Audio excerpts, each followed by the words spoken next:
Good morning, everyone, and congratulations for getting all those hand motions down.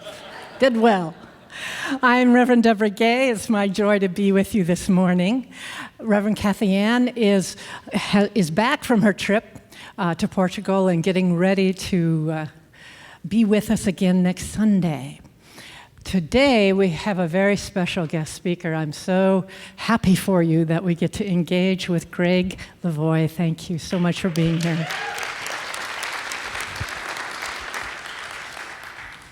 If you are new to us, I welcome you to pick up one of these connection cards. It's in front of your seat or it's in the offering basket.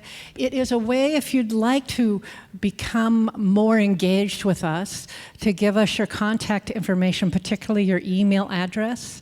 And what we will do is send you an email in the middle of the week with a spiritual practice. So it's something that we do together in virtual community so that we are connected. We continue that connection even if we're not physically together in the week. So please join us that way. And if you're one of these folks with one of those great smartphones, and you'd like to post on your Facebook page that you're here, take a picture of our wonderful singers, our great speaker. It's part of connecting together, that circle of life, letting your friends in on something that is important to you, and therefore you want to share it with the world. That's wonderful. And then finally, we have some Geminis in the room, I'm sure. So if it's your birthday, stand. We will give you a gift last week or this week.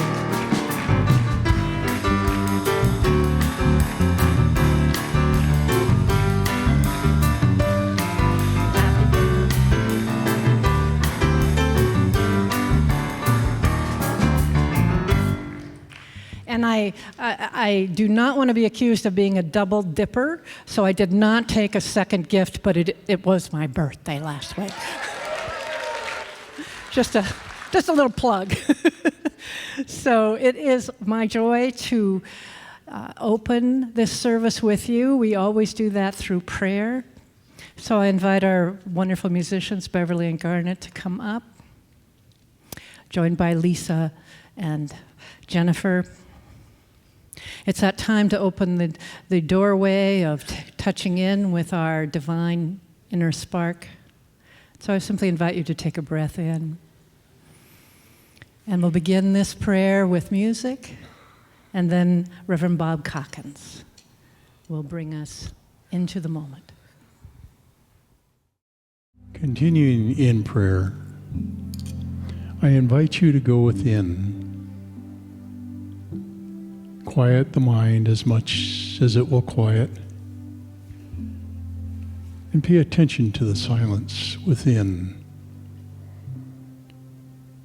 It is there where the presence of our true self shines forth. Like the warm rays of the sun on the outside of the building, it can illuminate from within the warmth of spirit. So let's take a moment now to be at peace with that presence.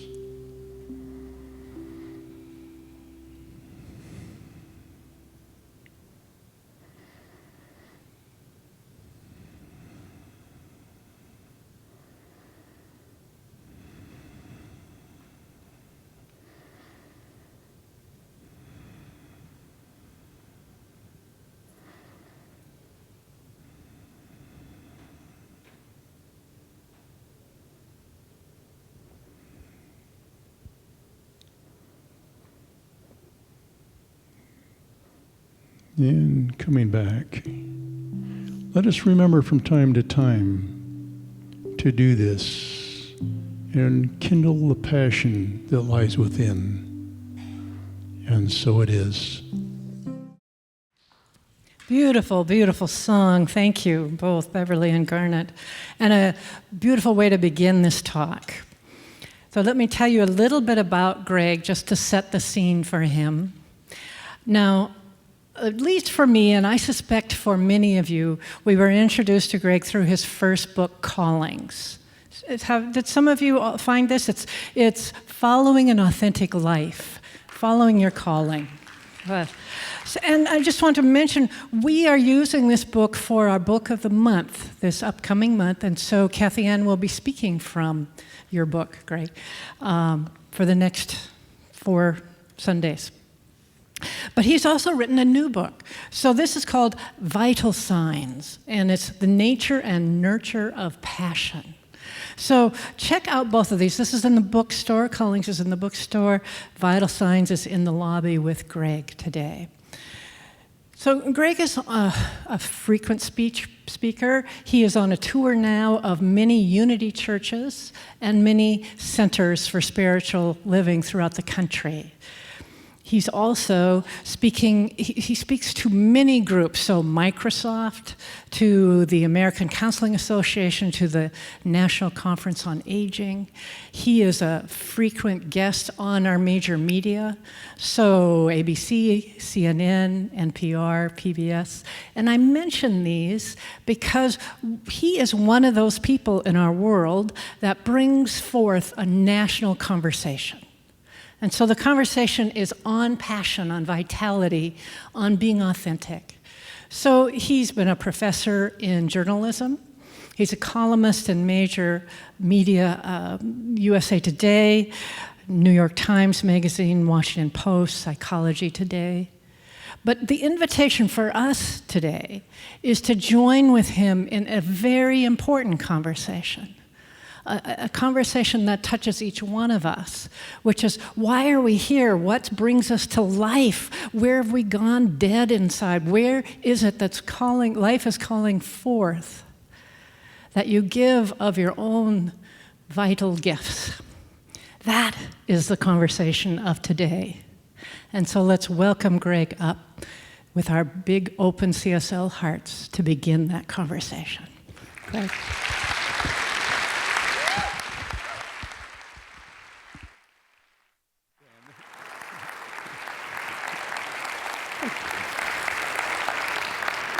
Thank you. Thank you again for that beautiful introduction. And good morning. Good morning. And once again, thank you to the musicians. Yeah. Thank you, thank you, thank you. Beautiful, beautiful music. All right, so I think I will jump right in. In the acknowledgments page of the new book, the last but not least entry is an acknowledgement of my mother for being a consummate role model in living a passionate life, and for always giving me lots of material to write about. But there's a postscript to that acknowledgement that I want to share because it has everything to do with my personal interest in the subject of passion, and that is that in the last 15 or 20 years or more of my mother's life, starting roughly in her early 60s, her get up and go, as they say, got up and went. All right, her spark, her mojo, her life force, and her vitality. And I think it was a combination of a certain amount of neglect and a certain amount of the law of entropy, which tells us that systems tend to lose energy over time. Unless, of course, more energy is pumped into the system. So in other words, a hot cup of coffee is going to cool down unless it's reheated. Clock is going to wind down unless it's rewound. All right? Oatmeal is going to congeal if you stop stirring it. as will marriages. And vocations. So my mother just stopped stirring the oatmeal. All right, she slowly opted out of active engagement in life, which I think is a lot of what passion is about. And what crystallized this for me was a singular conversation she and I had just a few years ago. She had been at loose ends about how to spend her time since retiring from being a stockbroker. And one afternoon, she very uncharacteristically asked me what I thought she should do with her time. rare opportunity. So I made a few suggestions. I said, how about taking some art classes? She said, oh, I did that already. As if art is something you do once and check off a list. I said, pardon me, how about taking one of those music appreciation courses at the college? It'll take you on field trips to the symphony and the opera and such, because she wasn't driving anymore. And she said, oh, those are for old people, which just prompted me to bite my tongue. I said, how about a trip? I know you can't do the adventure, the adventure travel that you prefer, but how about a cruise up the Inside Passage? All right? Or a barge trip in Provence or something. At least you'll get out of Dodge. And she said, nah. I mean, here's this marvelously articulate person. Nah. I said, how about volunteering with SCORE, Service Corps of Retired Executives, National Mentoring Program? I said, you have so much incredible experience that you could be passing along to people coming up through the ranks behind you. To which she said, oh, please, volunteering? She said that counts for absolutely nothing on a resume. To which I said, Mother, you're 82. Are you still building your resume? Are you still climbing the corporate ladder? I mean, not that you should ever give up the good fight, but come on. And I think it was at that moment, in fact, that I realized that I had to give up my own good fight. All right, this is the one where I continued, as I had for decades, trying to encourage her and cajole her and inspire her and nag her to come back to life, just to take on some new challenges, to make some new friends, get out of the house, submit herself to some of the deeper calls that come in this later phase of life, just to re-engage with the world and come back to life after what I perceived to be the dual demotivators of retirement and a second divorce. Or as she put it once, nobody to do it for anymore. And I don't know, maybe a lot of people have this realization, perhaps especially at retirement, that they discover that they have a radioactive core of depression in them that was just being held in check all those years by, if you will, the cooling towers of busy lives. And when those busy lives stop, or even just slow down, the depression comes to the fore.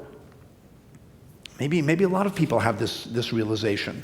My mother just lost the will to participate. She stopped investing herself in life. She stopped investing in herself, I should say. And it turns out that you can't make somebody do that.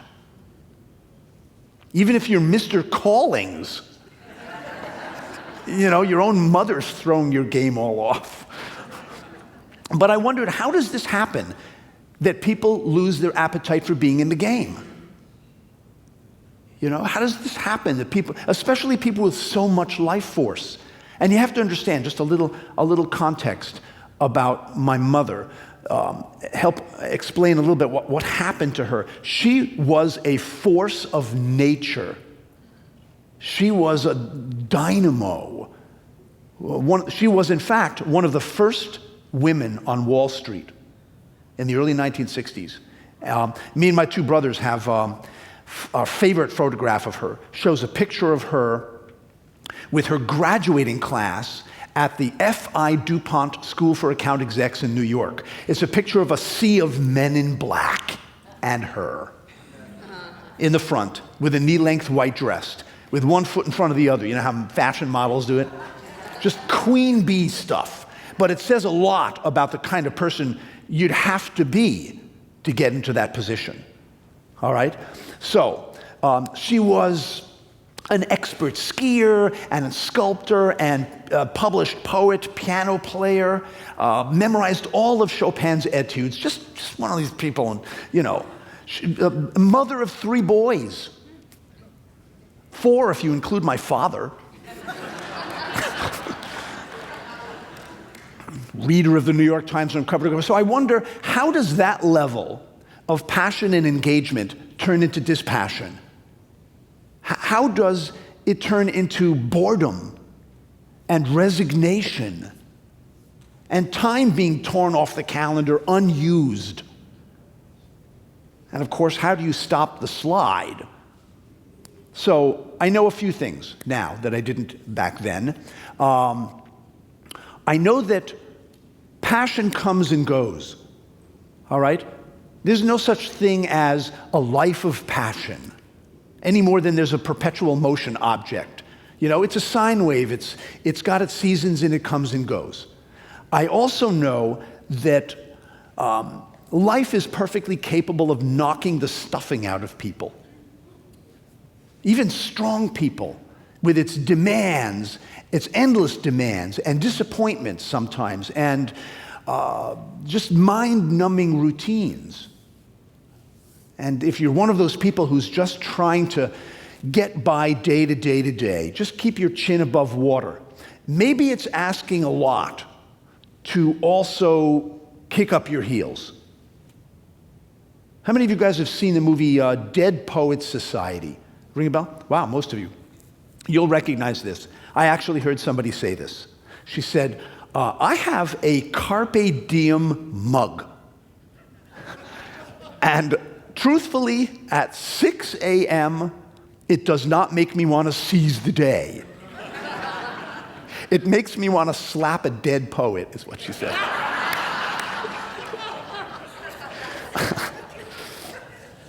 And I know that there's a clue in there somewhere when my mother says, there's nobody to do it for anymore. That's a very revealing comment, I think. Because psychologists talk about what they call primary and secondary motivation. All right? Primary motivation means you're doing something for its own sake, for the love of it, the challenge of it, the charge of it. Secondary motivation means you're doing it for a payoff. All right, whether it's attention or money or power, sex, fame, you name it. All right, and there's a pretty simple test, I think, to determine which one of those two is in the driver's seat. And that's when the payoffs dry up, do you still do the work? Are your passions still intact? Nor, I should say, is any of this, by any stretch of the imagination, just a challenge for older people, all right? I know that aging has something to do with it, all right? In the sense that the energy it takes to fuel your passions may simply not be in the batteries to the same degree it was when you were younger. And you can't just slap in a new pair of batteries, but even if there's a certain amount of slowing down that does occur as we get older, a tempering of the drive and the fight in us. I think that losing interest in life is purely optional and detrimental. I think it's detrimental in the sense that there's somebody getting a calling right now.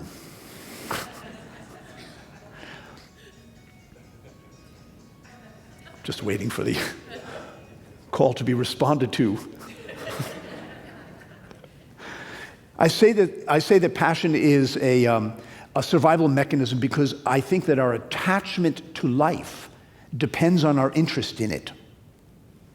Our sense of curiosity, our sense of wonder, and our sense of reverence, gratitude, participation. Certainly participation. My brother sent me an article recently about the mother of a mutual friend of ours, in fact, whose resume reads almost exactly like our mom's. They were both among the first women on Wall Street.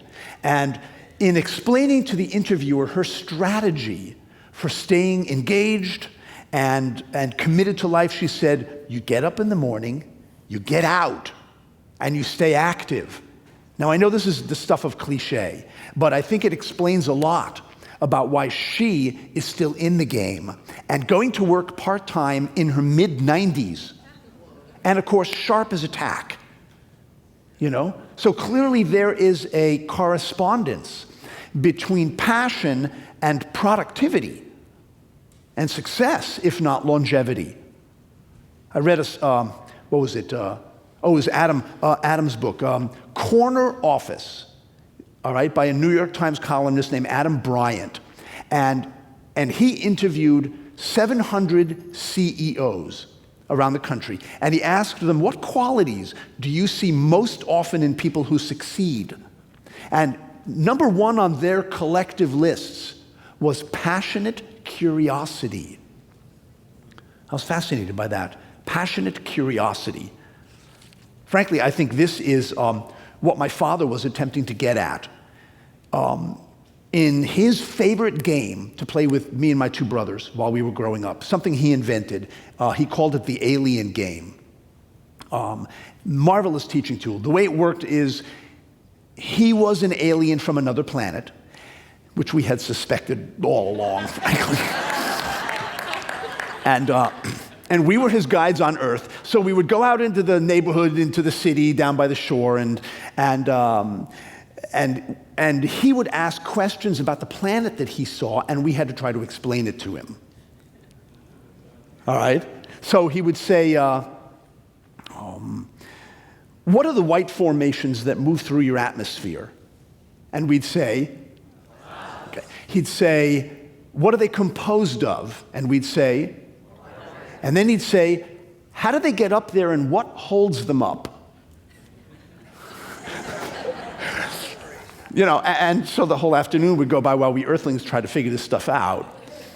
And mostly how it's possible that you can know so much and understand so little.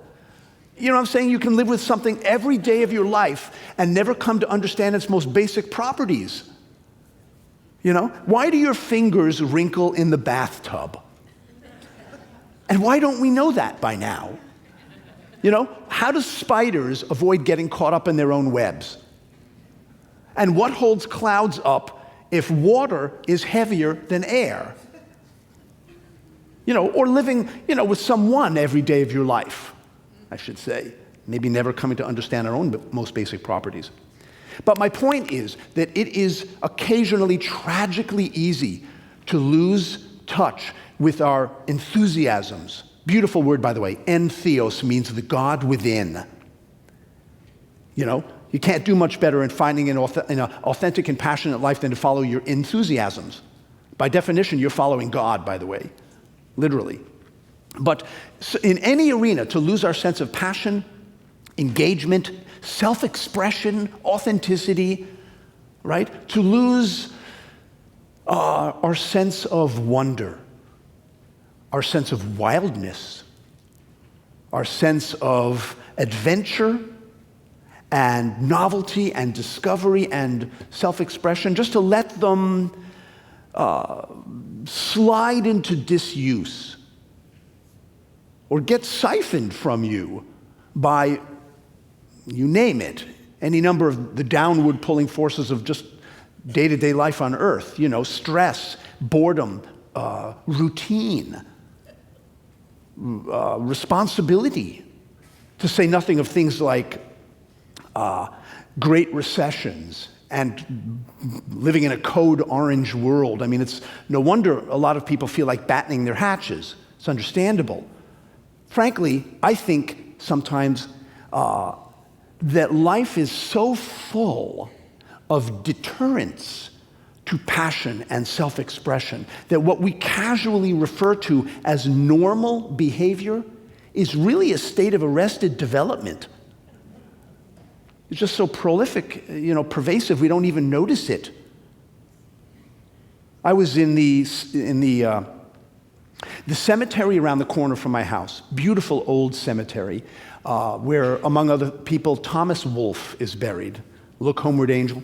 And I was wandering around recently, and I stumbled on a gravestone that I'd never seen before, and it was for a W.C. Stradley. And according to the epitaph, he lived a spotless life, a triumphant death. Okay, so I stood in front of it for a really long time, and I just kept thinking, I would much rather see it the other way around. I mean, a triumphant life, a spotless death. I mean, that works for me. I don't know, I'm just saying a spotless life? It just doesn't seem like something to aspire to. You know, in the sense that if we don't leave this life with a few grass stains on our pants, we've missed the boat. And maybe the point, you know, which is not to rise above it all. In my opinion, it's to sink your teeth into it. Let it drip down your chin. This will scandalize some of you. I've got a friend who's got a poster on the wall in her kitchen that shows a picture of a woman down on her hands and knees scrubbing out a bathtub. And the caption says, "A clean house is the sign of a wasted life."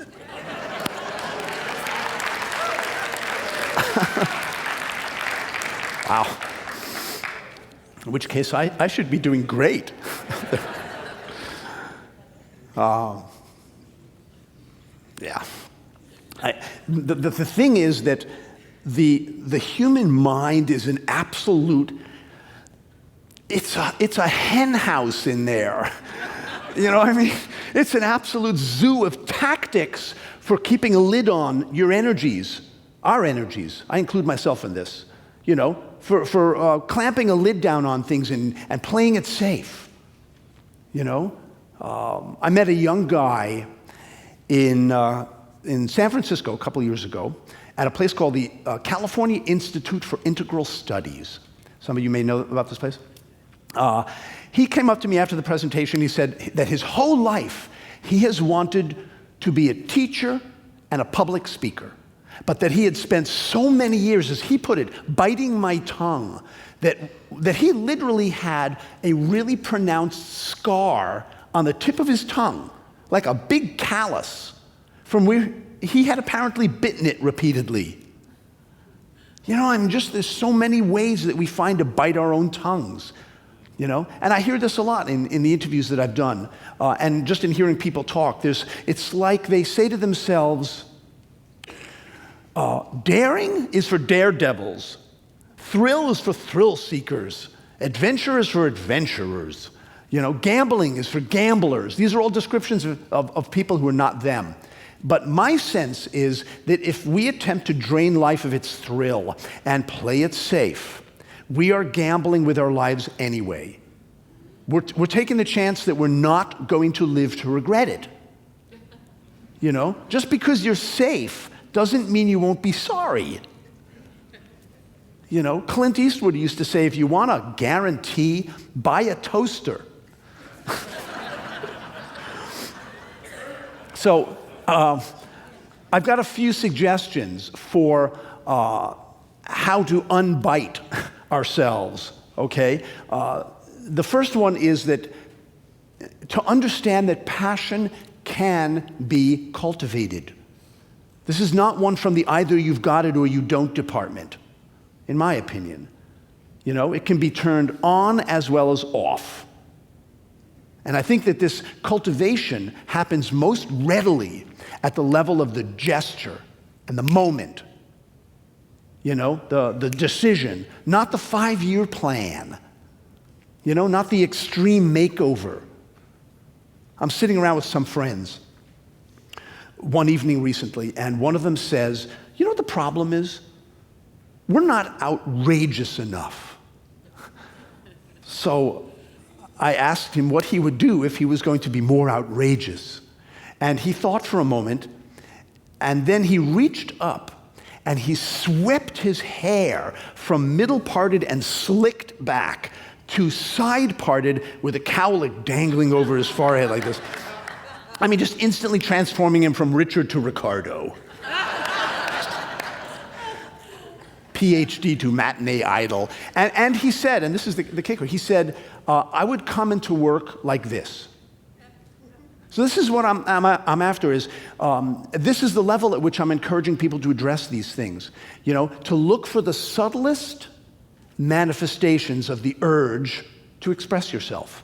The subtlest, impulses to express and to act on your passions and to build from there. What we're looking for is little choice points, little moments of decision making that take us either toward or away from our sense of aliveness at any given point. Here's another one. I think that ultimately passion is in the risk.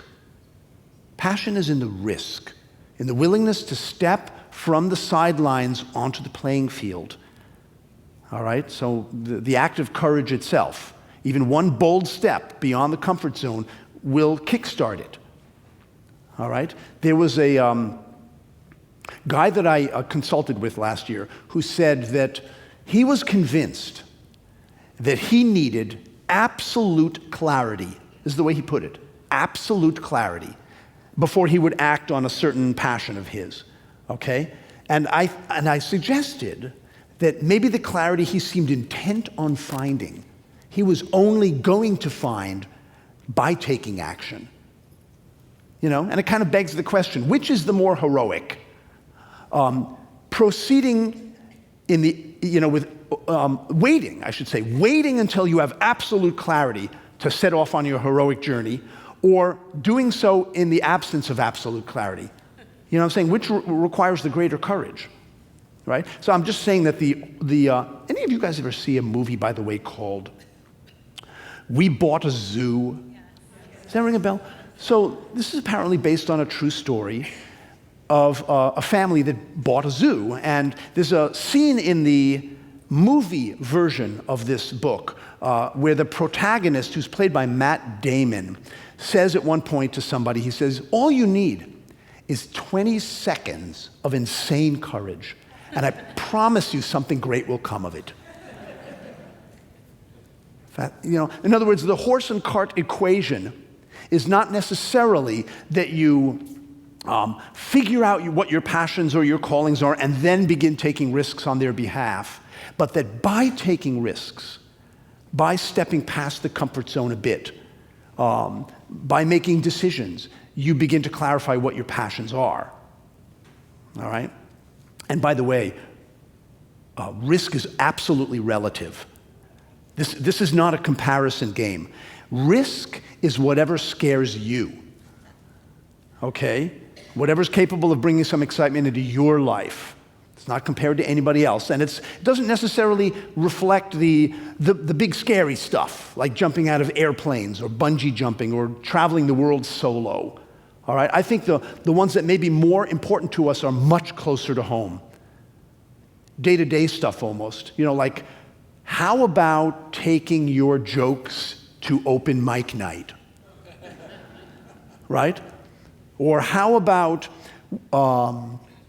being the first to make up after a quarrel? We're talking risk-taking here, right? How about, making love with your eyes open or the lights on? How about when somebody asks you how you're doing, tell them how you're really doing? Or say no to something you've been putting up with for too long. Say yes to something you've been saying no to. Or how about bundling a little bit of novelty into your days? Because novelty, I think, is a corrective for habit and routine and everyday kinds of trances, right?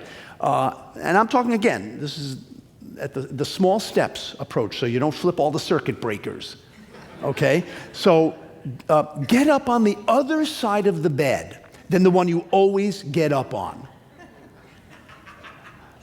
Or sit at a different side of the breakfast table than the one you always sit at. Quarter turn to the left or the right and the whole view changes.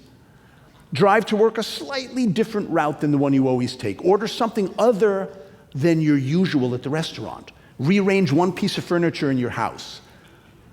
You know? Who was it? Abraham Maslow. You know the name Maslow? He gave us the hierarchy pyramid of needs. At the bottom, food, clothing, and shelter. Then up above that is belonging needs. And at the very top is self-actualization. Okay? And although his students added another one above that a few years ago, it's called transcendence. Okay? But anyway, another workshop. Abraham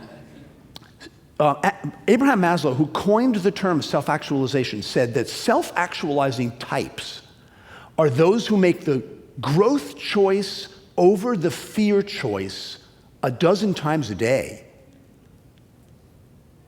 I mean, that's a challenge, isn't it? A dozen times a day? This reminds me of a mentor of mine who I was having lunch with him. I was lamenting my stark raving terror about quitting my job to be a freelance writer. And he said, Gregg, if you're not failing regularly, you're living so far below your potential that you're failing anyway. Explain why I had lunch with him about once a year. I mean, there's mentors and then there's tour mentors, which is actually a good thing. Just means somebody who's not afraid to run tire tracks across your neat lawn. All right, third one. Passion is not, in my opinion, just exuberance. I mean, it is that, and it's also endurance.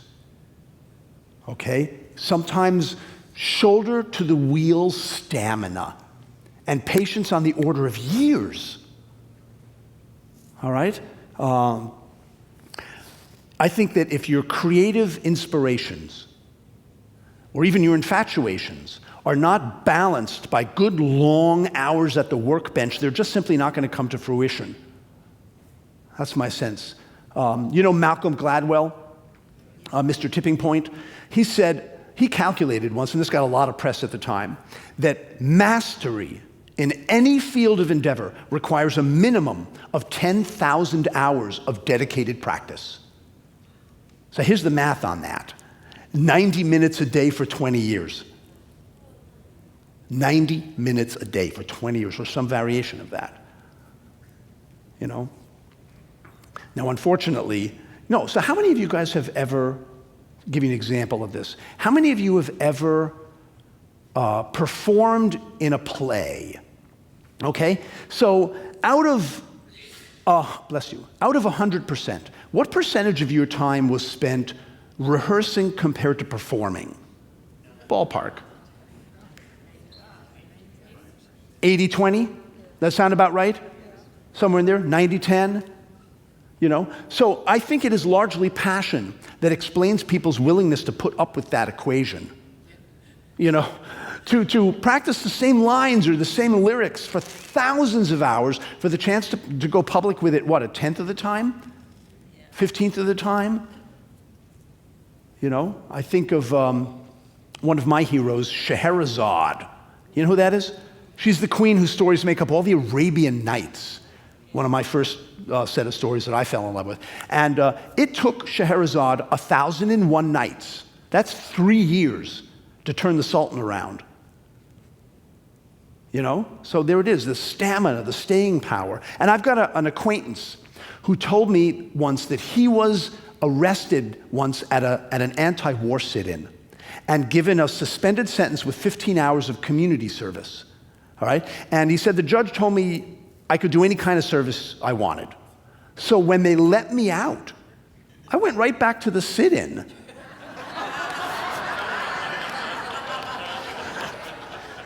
He said, I was doing community service when they arrested me. Interesting, isn't it? So here's the last one.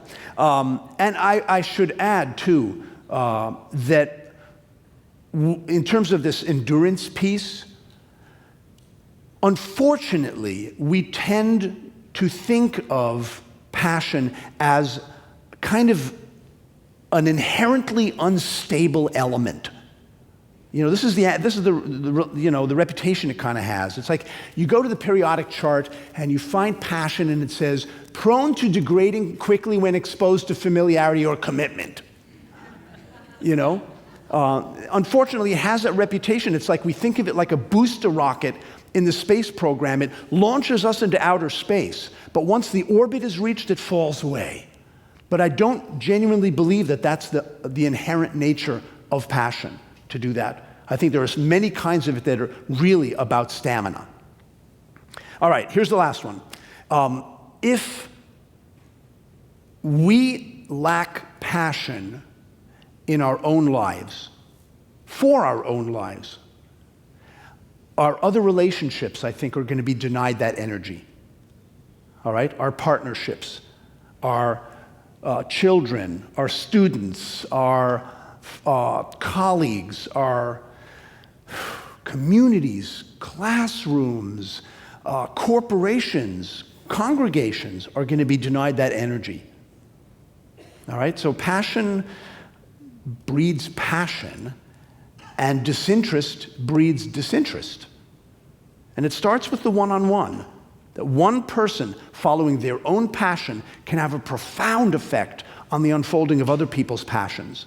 And especially if you are in any position of leadership or stewardship, maybe especially in relation to children and young adults. All right? But whether you are a parent, teacher, mentor, minister, manager, coach, counselor, CEO, performer, politician, I think this much is certain. Your passion is critical to their engagement. I believe this is why my father's advice to me when I headed off to college was, don't take courses, take professors. Isn't that profound? Profound advice for me. So, as for the kind of the physics of inspiration, inspiring by example being what it is, this definitely goes not just at the personal level, but the collective, okay? The Gallup company, as in the Gallup polls, they did a survey in 2012 that got a lot of press at the time. And it was a worldwide survey of 142 countries. And they found that on average, 87% of workers were either not engaged or actively disengaged. 13% were engaged. They calculated that this, in the United States alone, comes to about $500 billion a year in lost productivity. I don't know how they calculate these things, but that's what they came up with. So, not engaged, what that means is you're checked out. Okay? Actively disengaged. What that means is that you are busy acting out your unhappiness and your dispiritedness and spreading the virus around among your colleagues and your friends and your family.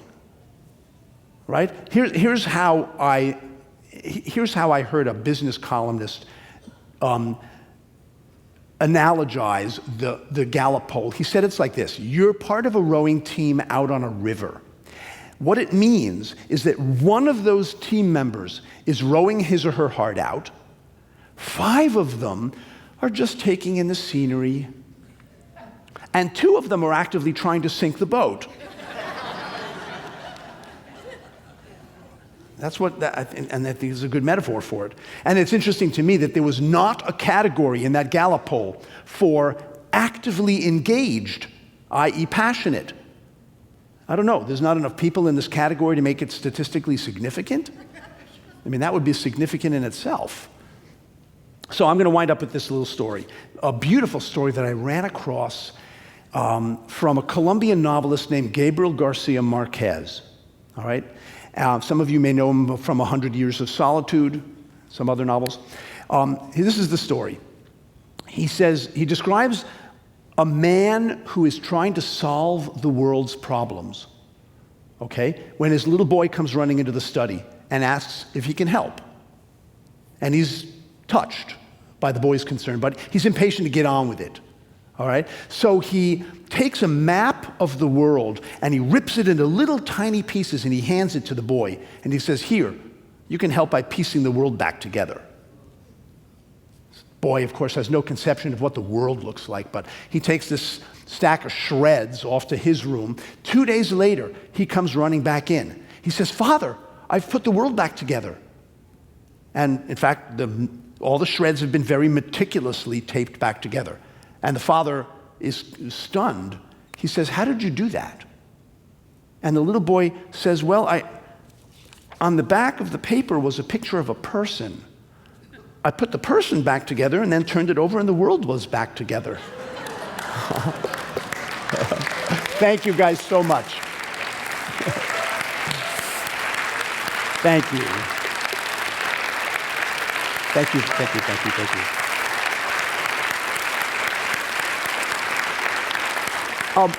One parting shot. For those who are interested, the workshop this afternoon is a very hands-on opportunity. It's not lecture style. It's hands-on opportunity to explore where passion appears and where it disappears in your life. So I hope you'll come. Thanks again.